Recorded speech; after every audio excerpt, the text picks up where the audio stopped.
एक प्रार्थना हम करना चाहते, सरल भाव से आप समझ लो इसका अर्थ, वो हमारी तरफ से प्रार्थना है। 1 महीने की केवल हमें समय दो, 1 महीने का। आप 1 महीने कोई इच्छा नहीं करेंगे, जैसी सामने परिस्थिति आए उसको भोग लो, इच्छा मत करना। 1 महीने का केवल समय दो। हम कोई साधन नहीं बता रहे, इच्छा ही नहीं करनी।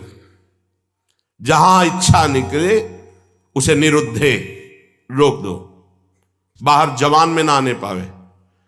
खान पान, देखना, सुनना, रहना, भोगना, व्यवस्था, 1 महीने में मर थोड़ी जाओगे।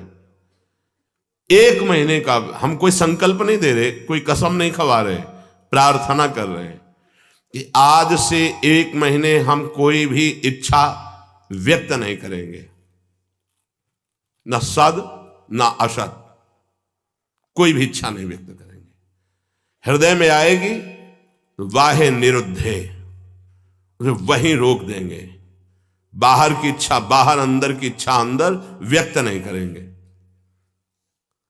बताओ, ये अपने घर का सत्संग होता है, ये केवल प्रवचन नहीं है, ये जीवन सुधार है और भगवत प्राप्ति के लिए है। 1 महीने की बात मांग रहे हैं। गृहस्थी में अगर ना कर पावे तो राधे राधे रटे, राधा राधा। लेकिन विरक्त जनों से प्रार्थना 1 महीने, केवल 30 दिन। जबान से आपकी इच्छा व्यक्त नहीं होनी चाहिए, 1 महीने बस। आप देखो कैसा आपको लगता है, जलन होगी पहले, वो बार बार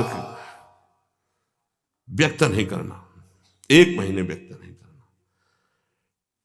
परिपक्व अवस्था के प्राप्त महापुरुषों के हृदय में इच्छा ही नहीं प्रकट होती। जाहि न चाहिए कबहू कछु, तुम सन सहज सने, बसहु निरंतरता सुर, सोराउर निज गे। 1 महीने, ये तो आजीवन की बात होती है महापुरुषों की। महाराज ये रख लो, कभी आपके काम में आएगा, कभी आपको जरूरत पड़ेगी, कभी आपको चाहिए ना। भैया नहीं, हम जरूरत मिटाने के लिए, चाह मिटाने के लिए, काम मिटाने के लिए आए हैं, बढ़ाने के लिए नहीं। आप रखो, जब जरूरत हो कि मेरा मालिक उस समय दे देगा। कभी आप तो उस समय जो अभी दे रहा है वो उस समय नहीं है क्या? हमारे लिए नई सृष्टि रच देगा। जो सृष्टि में नहीं होगा वो भी वो रच देगा, विश्वास करो। 1 महीने अभ्यास करके देखो, देखेंगे आप लोग, देख लो। इच्छा को होगी, इच्छा, हम ये नहीं कह रहे कि इच्छा नहीं होनी चाहिए, इच्छा होगी पर आप व्यक्त नहीं करोगे। 1 महीने खेल खेल के देखो, गेम है। जीवन मुक्त महापुरुष की स्थिति होती है। देखो एक आपको कथा सुनाते हैं। श्रीमन माधवेंद्र पुरी जी महाराज बहुत बड़े महाभागवत हुए हैं, चैतन्य महाप्रभु के चरित्र में आते हैं। ईश्वर पुरी जी के गुरु श्रीमन माधवेंद्र पुरी, ईश्वर पुरी जी महाप्रभु चैतन्य देव के प्रथम गुरुदेव थे। फिर सन्यास के गुरुदेव भारती जी महाराज हुए। तो श्रीमन माधवेंद्र पुरी जी महाराज जब क्षीर चोरा गोपीनाथ जी जो कहे जाते हैं, गोपीनाथ जी के दर्शन करने गए तो वहां शयन के समय कुल्हड़ में बड़ा ही पवित्र और स्वाद युक्त खीर का भोग लगता था।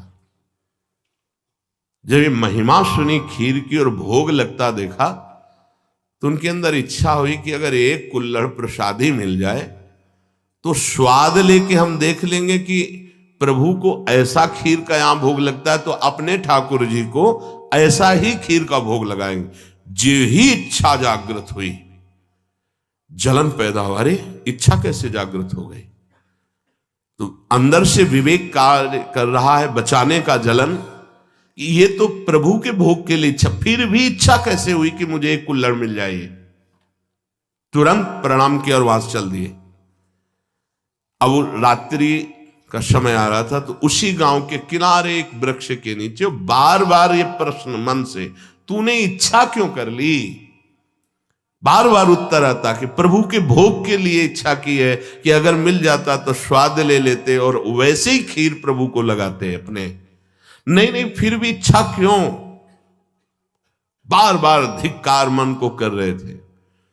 इधर महाभागवत की इच्छा भी भगवान बने थे और उसका पोषण भी भगवान करते हैं। जो निरीह जन हैं, जिनके अंदर इच्छा ही नहीं है, उनके हृदय में कोई इच्छा प्रकट होती तो लीला प्रकट करने के लिए होती। जो कई कुल्हड़ थे उनमें से एक कुल्हड़ छुपा लिया ठाकुर जी ने अपने वस्त्र के नीचे, घाघर के नीचे, जो नीचे का वस्त्र उसमें छुपा लिया और सामने रखे हुए हर भोग के कुल्हड़ उठा करके ले गए। जब शयन कराने गए तो देखा एक कुल्हड़, कहा ये कैसे, यहां कैसे आ गया प्रभु के वस्त्र की? तो प्रभु ने कान में कहा उनके, प्रभु मूर्ति नहीं है, तुम जैसी भावना करोगे वैसे। राधा वल्लभ लाल जी, बिहारी जी सब बात करते हैं, यह किसी मूर्तिकार की रचना नहीं है। हाँ, एक बार मोहनचंद महाप्रभु का चरण छू गया श्री जी के भोग के कटोरे में, तो एक चपत मारी हितजू महाराज ने, प्रभु के पात्र में चरण कैसे छू गया? तो जो राधा वल्लभ लाल जी की सेवा के लिए गए तो कपोल में ऐसे अंगुली बनी, बोले जय जय। तो उनका बालक थे ना, तो जो आपने वो मेरे लगे। बात करते महाप्रभु आचार्य से, बंचंद महाप्रभु जी से, सेवक जी से और प्रेमी जनों से, जो चित्त को बेच दिए हैं प्रभु को, उनसे बात करते हैं।